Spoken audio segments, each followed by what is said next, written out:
This is the energy of good luck, good fortune, swerte. Swerte kayo sa pera guys, magtatagumpay kayo sa kaperahan. So, parang sinasabi dito guys na saluhin nyo yung swerte or sasaluhin nyo yung swerte ngayong season na to. So, kung papansinin nyo yung image ng card, di ko alam kung nakikita nyo guys kasi super liit niya.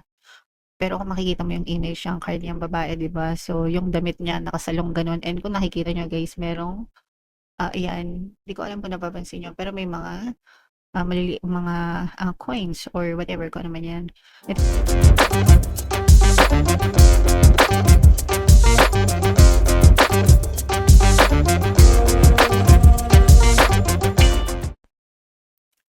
Hello guys, hello Aries, welcome back to Pinoy Pixie Tarot. Ang pamagat ng episode natin for tonight is New Moon Kapalaran para ngayong April to May para sa Aries, Sun, Moon, Rising Sign, and Venus.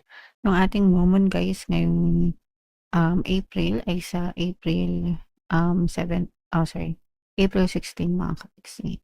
And then yung next New Moon natin ay sa May 17. So, ang reading na to ay para sa period na yan. And ang pamagat ng ating, ay wala palang pamagat. Sa ating, ito ang ating moon message guys, no? Work. Yan, work through your fears. Mga kapiksi, huwag tayong magpadaig or magpakain sa takot guys, no? You should conquer your fears, mga kapiksi. You have to face your fears. Pagdating sa first guys, no, yung palagi ko sinashare sa inyo is yung narinig ko dun sa movie na Dune. Sabi ng isang character doon, I must not fear. Fear is the mind killer. It's a little death that brings obliteration. So, ibig sabihin, yung fear, yung takot, yung duda, guys, yan yung pumapatay sa mga pangarap natin. So, wag niyong hayaan na mamatay yung mga pangarap nyo dahil lang sa takot nyo. Mga kapiksi. So, face your fears, conquer your fears, guys. You can be, do, and have anything that you want in your physical reality as long as gustuhin nyo, mga kapiksi. Okay?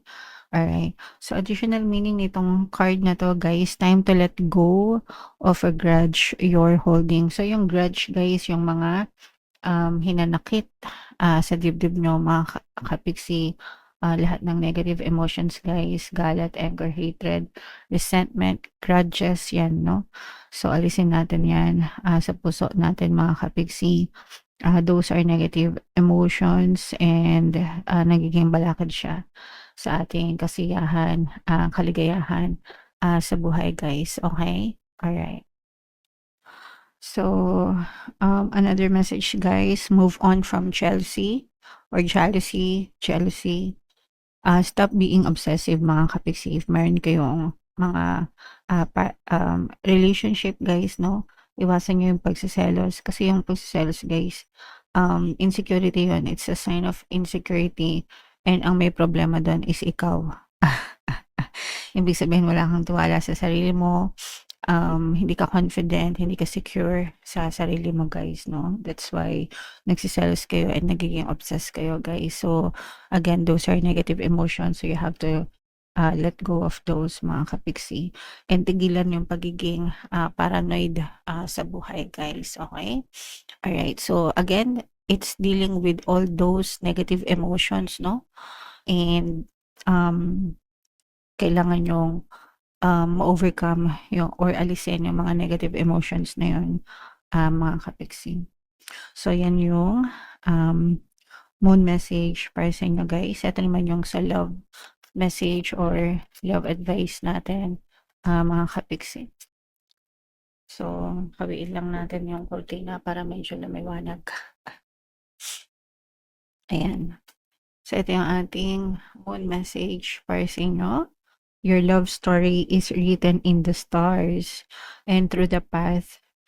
And though the path may be unclear, trust that every step is guiding you closer to the one you are meant to be with. So, ito guys, this is more likely mag-resonate sa mga single. If mayroon na kayong mga partner or specific persons, guys, no?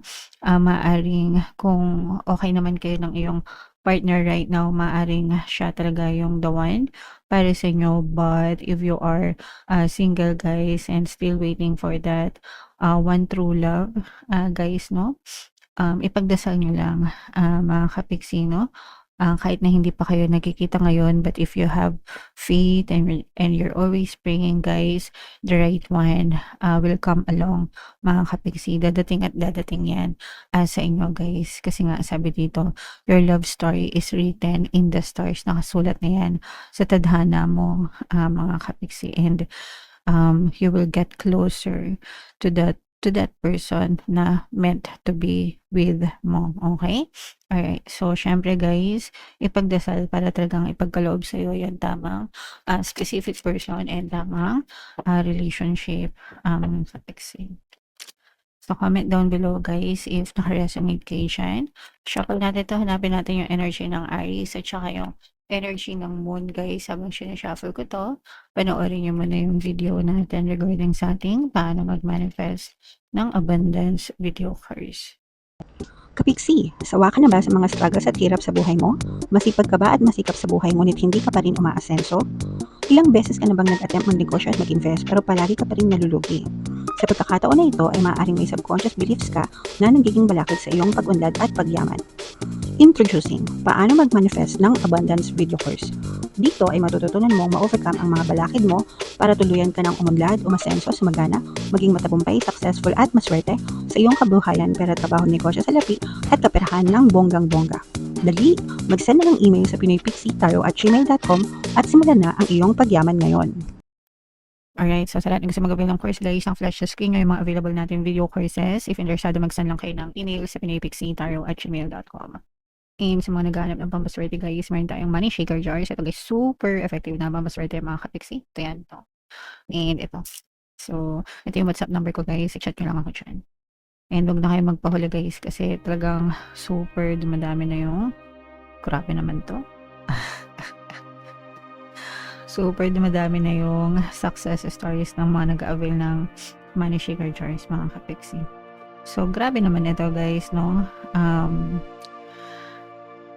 Meron ditong presence ng another earth sign guys, Aquarius, Gemini, Libra. For some of you, maaaring may air element kayo sa inyong natal chart or you may be dealing with another earth sign. Ito guys, unahan ko na kayo, napakaganda nitong reading na to.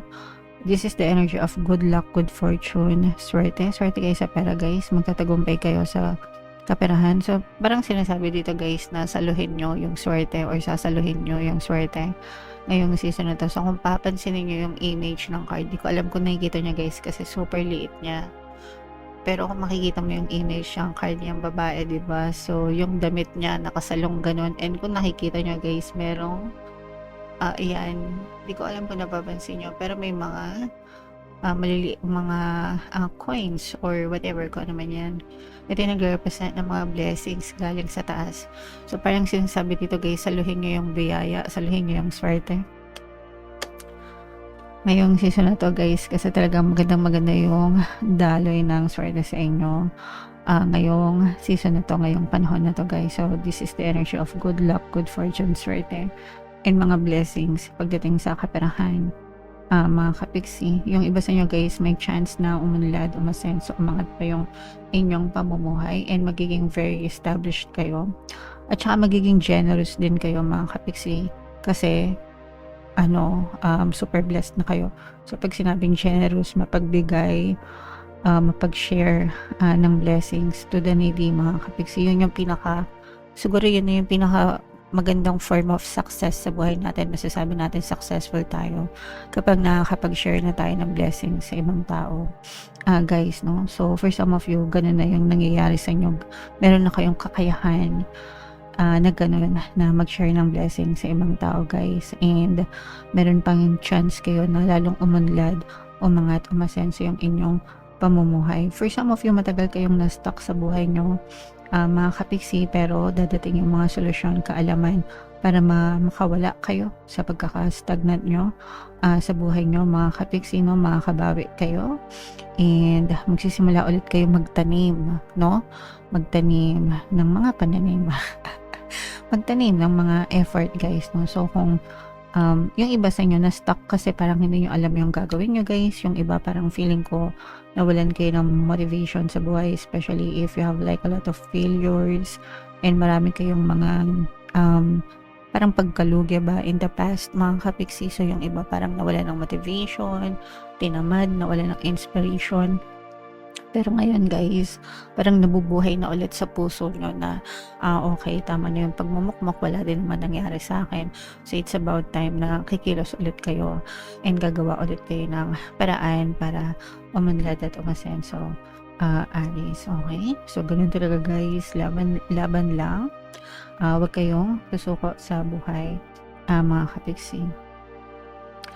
So, what else guys? Tingnan pa natin. Ito guys, nakita natin na for some of you, no, yung sinasabi natin na mga single guys kanina, ang message dito sa inyo is your love is already written in the stars, mga kapiksi. Yung tamang person para sa'yo, yung divine match mo, kapiksi mo, dadating at dadating yan at ipagkakalob yan sa inyo, especially kung palagi yung pinagdadasal, yung the one para sa inyo, palagi yung pinagdadasal, hinihingi yung tamang specific person and tamang relasyon sa buhay nyo guys. So ipagkakalob sa inyo yung divine match nyo talaga, guys. So this can be your twin flame, this can be your soulmate guys, pero eto na yung the one para sa inyo guys. Ito yung mag-resonate sa mga kapiksi natin na single, no? If kayo naman ay in a relationship na, meron na kayong karelasyon and super sabi ng relationship mo, then probably that will also resonate with you guys. Okay? Alright, eto guys, merong magbabalik sa'yo from the past. Ito yung mga ex-lover,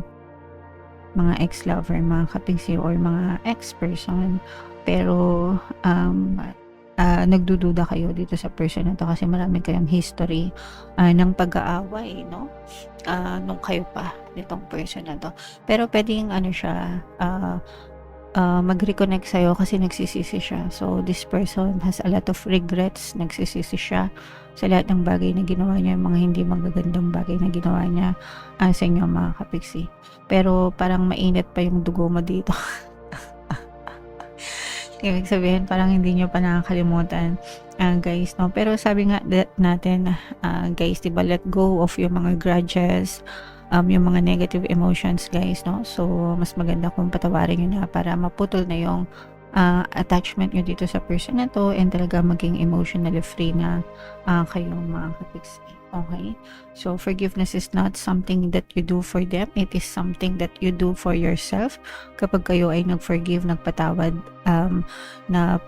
nawawala, nakakalaya kayo dun sa mga negative emotions and kayo yung nagbe-benefit, hindi yung person na nakagawa ng kasalanan sa inyo guys. Okay? Alright. So yeah, napakaganda ng reading nyo guys. So imay-imay nyo na itong mga swerte na to, itong mga magandang swerte sa pera mga kapiksi, itong pag-unlad, pag-asenso, itong divine match guys, no, sa relationship. Yan, so itong the one yan. So imay-imay nyo na yan sa comment section and comment down below kung naka-resonate kayo mga kapiksi. For more tarot readings guys, ito yung playlist nyo. Ito naman yung ating success stories ng paano mag-manifest ng abundance video cards. Panoorin itong video natin guys about money shaker jars. Thank you for liking, sharing, and subscribing. See you next time. I love you all. Have a nice day. Bye-bye.